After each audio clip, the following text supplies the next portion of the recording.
All right, what's going on, everyone? Zombies here again, and today we're doing something a little different. We're actually going over some new content that is headed to Mercenaries early next week. So this just got announced today. Today's Thursday, October 28th. They just put out a little trailer for the mini set that's coming to Standard and Wild. And with that mini set, it's a big patch. And a lot of other stuff's coming. I think they're doing some duels changes, some battleground stuff, a lot of other stuff. But we're gonna focus on the mercenary stuff here because that's what I'm most excited about. So this is coming in patch 21.6, and I believe this is releasing on Tuesday. So that is November 2nd. So that's just a few days away, and what they're adding mercenaries-wise is they're actually adding 5 new mercenaries that are available to play. So we're going to go over those here. Now, first two we got here, so we have Edwin and Sneed. So the mini set definitely seems to have a big pirate theme going for it, and fittingly, all these mercenaries also seem to be all pirates to kind of go along with that. I don't believe we currently have any pirate mercenaries, so these are all kind of the same tribe. I guess try and give them strong push for introducing a new tribe. So Edwin, he's obviously a pirate. His max stats are 13 attack, 80 health, and let's take a look at his abilities here. So for the sake of simplicity, I'm not going to say 5 or the number of ability after every ability. Just know that all the abilities and items listed here are at their maximum level. So we have Assassin's Blade, so that is speed 5, attack an enemy. If it has not attacked yet this turn, gain 5 health and attack it again. So that seems pretty decent. Then we have Assisted Strike, speed 5, cooldown 1, gain 5 attack for each friendly pirate, and attack a random enemy. Then you also have Combo, gain immune while attacking this turn. So that seems like it could be pretty good if you got a whole pirate comp, really buff up your attack quite a bit. And then last we got Kingpin's Bounty. So that's speed 4, cooldown 2, deal 10 damage to an enemy, and repeat for each other pirate you control. And Death Blow, restore 25 health.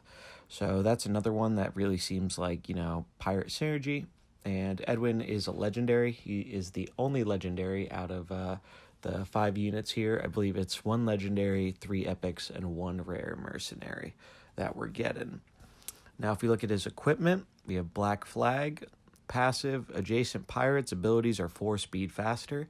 So that seems really potentially powerful because, as we've seen in the current meta, speed manipulation is very, very much, high tier, if not top tier. So having another unit that can kind of manipulate speed and get your other pirates moving faster seems like it has a lot of potential. Then we have Round of Drinks. Assisted Strike is 3 speed faster and always has immune while attacking. So that's pretty cool. You don't have to worry about comboing it speed-wise, which is kind of nice. But obviously the real big thing there is the 3 speed faster because that turns it from a 5 speed to a 2 speed. So that's pretty big difference. And then lastly, Even Shares. King's Bounty restores 10 more health and affects all friendly characters. So that could actually be pretty big because certain healing characters have kind of, I'd call it like snowball potential, where, if sometimes you get off a really clutch heal, and that can end up like winning you the game because your mercenary stays alive when it would have otherwise died. And I think that could be pretty strong, but I don't know if it's going to end up being stronger than the other 2 passives, because the other 2 seem really good as well. But overall, all the equipment seems pretty solid. Edwin looks like he's going to be a really strong character. But to really kind of understand how strong or not Edwin is, we also have to look at the other pirates, because clearly he's all about the pirate synergy. So next here we got Sneed, also a pirate. His stats are 7 attack and 77 health. And abilities, he has Bzz, which is speed 6, deal damage equal to your attack. If active Saw is active, also damage your target's neighbor. Then we have Active Saw, which that first ability was just mentioning. Speed 3, cooldown 1, gains +6 attack for 2 turns, attack a random enemy. Oh, so that's kind of cool. So basically, if you still have the plus attack from Active Saw, then it triggers the buzz and hits a adjacent target. So that's pretty cool. And then his last ability is Disarm. Speed 3, cooldown 1, attack an enemy, give it -5 attack permanently. So that's pretty neat. I really like these kind of permanent effects. I think really one of the only ones we've seen so far is the Lich King's melee ability that gives that permanent slow to abilities. So giving permanent attack debuff could be really cool, especially against some of the kind of lower attack units. So it makes it like you're not even really taking any damage when you're swinging at a caster. So I like that. That's a cool ability. And now let's see his equipment. So he has Skull Dust. So Buzz gains Bleed 5. That is interesting. I don't know if we have seen a Bleed ability in Mercenaries yet, so I'm not exactly sure how that works. I'm guessing it's kind of like a damage over time or something like that, or maybe they take the damage at end of turn, but not too positive on that one. Then we have Titanium Blades, so that gives Active Saw +4 attack and lasts 1 more turn. So instead of lasting for 2 turns, it lasts for 3 turns, and you get 10 attack instead of 6. So that actually seems quite powerful. And then last one, Extra Blades. Sneed starts with Active Saw 5, active for turn 1. Oh wow, that sounds pretty cool. So basically, you can. I guess that's probably better if you're having him as a lead unit and you want to be able to Active Saw and buff your attack right away. That seems pretty good. Yeah, Sneed seems very solid all around. All right. So the next ones we got here are how did we say this? Eudora and Mr. Smite. So Eudora is a epic fighter. Oh, and before I forget, Sneed was a protector. I forgot to mention that. So he's red unit.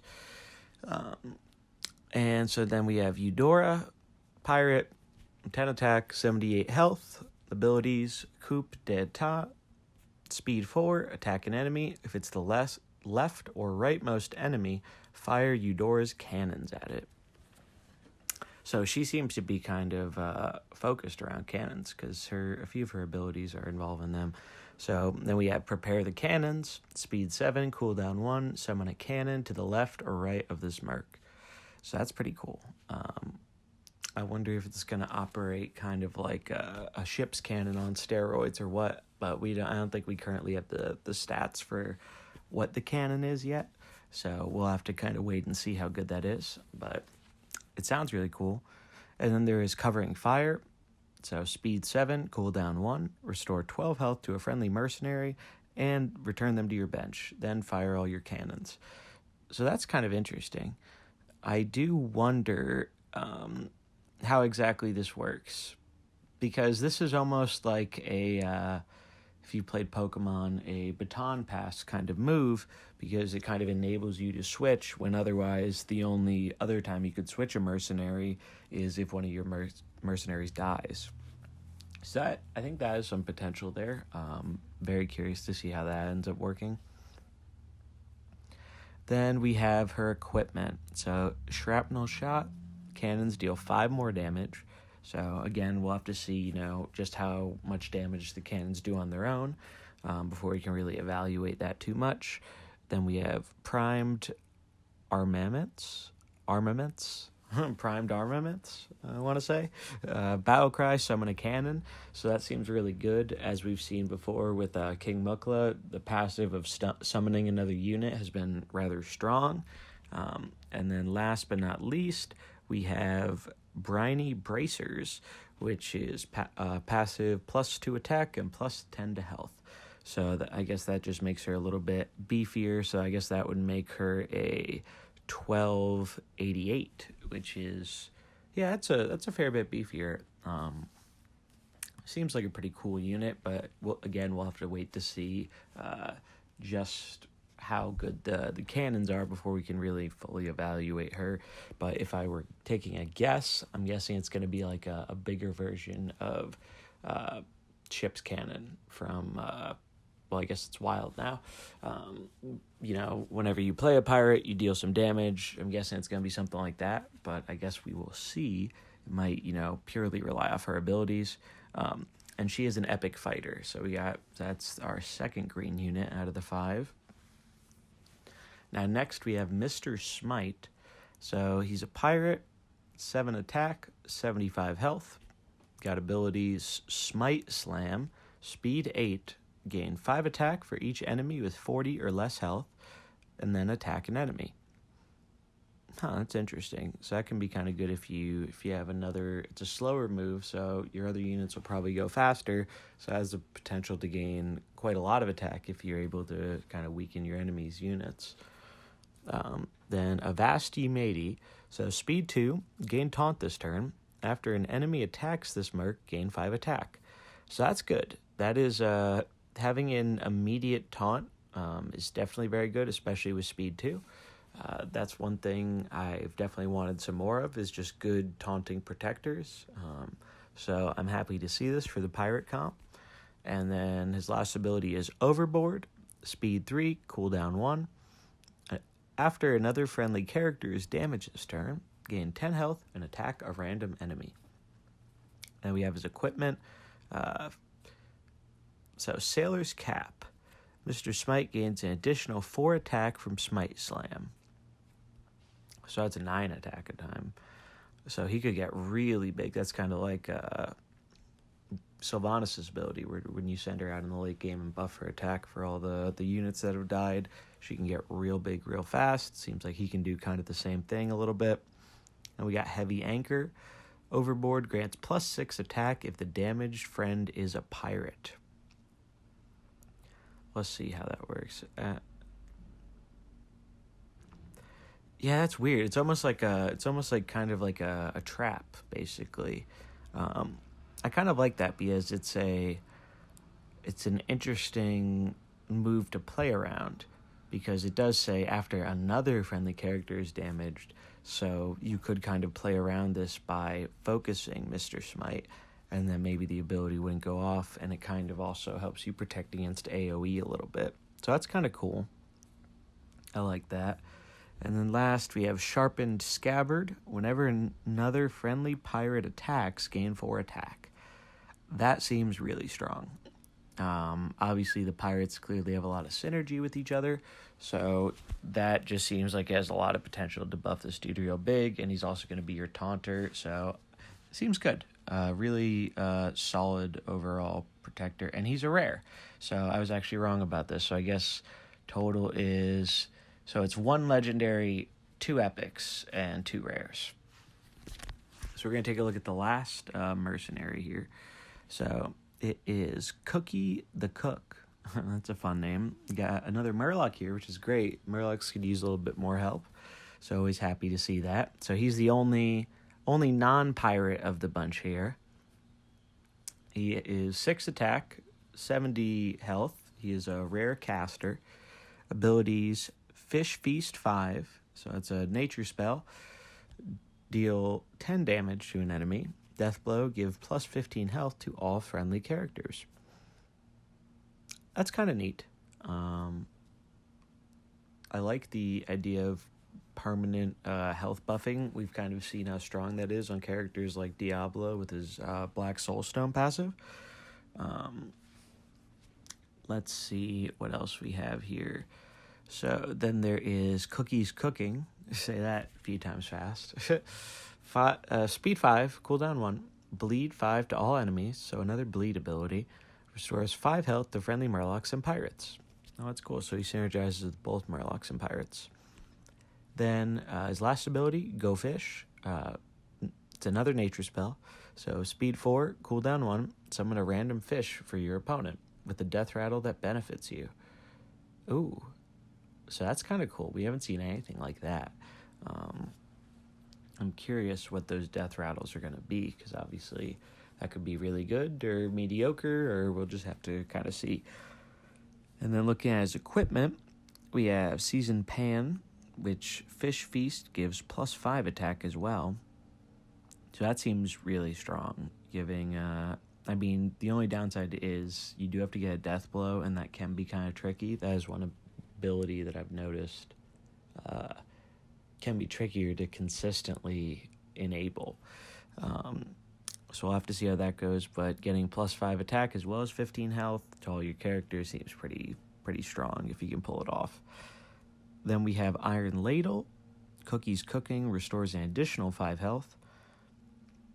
So that's good. That's makes it from 5 to 10. And again, we'll kind of have to see how bleed really works to get a full idea, because I don't think... If there are any characters with bleed, I have not played them yet, because I haven't experienced that yet. And then lastly, we have appetizers. So start of the game, give friendly characters +9 health. So if I were going to take a bet, I would say that's probably his best ability, because just passive abilities are guaranteed to go off really good, and making sure your starting lineup survives longer just seems like a really solid thing to do. So that's about it for the mercenaries themselves, but we do also have some other content in 3 new bounties. So looking at the new bounties here, there are 3 of them coming with this update, and they are High Lord Omok, General Drake Isath, and Rend Blackhand.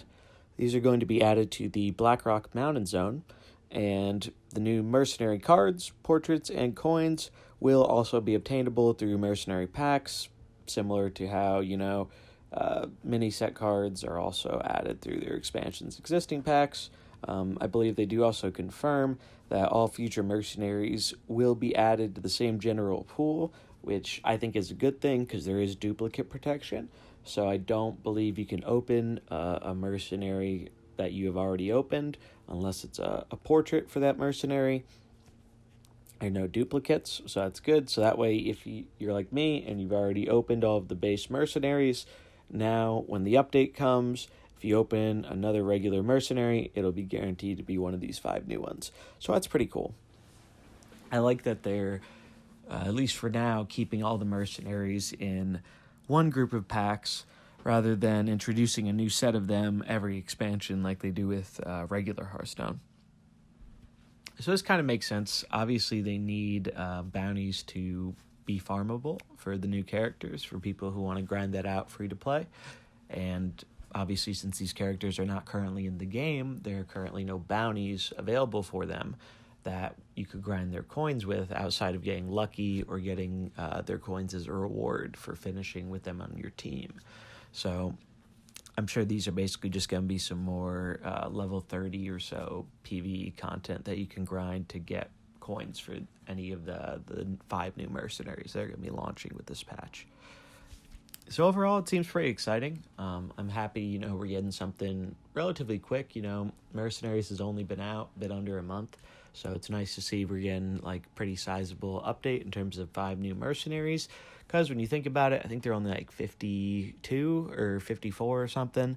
So that's almost 10% new mercenaries added to the whole pool. So I think there's a lot of potential there, especially with how much they synergize with each other. Because as we've seen in the current meta, synergy is obviously very powerful. But we can't judge all of them right away until we actually kind of see them in action, because some of those abilities aren't super self-explanatory, such as the cannon. But we'll just have to wait and see. Luckily, we won't have to wait too long, as this is dropping with the release of the mini set, which is coming on Tuesday, November 10th. Or not 10th. Tuesday, November 2nd. So that's just a few days away. So I'm really excited for this. I'm really looking forward to, grinding out these new mercenaries, leveling them up, building some team comps with them. Edwin's always been one of my favorite characters, especially as a rogue main in regular Hearthstone. So I am super excited to kind of mess around with him and see how he is with his pirates. Should be a lot of fun. Glad to see we're getting some content relatively quickly to the mode. And yeah, I look forward to, seeing what else Mercenaries has to come in the future. So if you enjoyed this, please remember to like, comment, and subscribe, and I will catch you next time.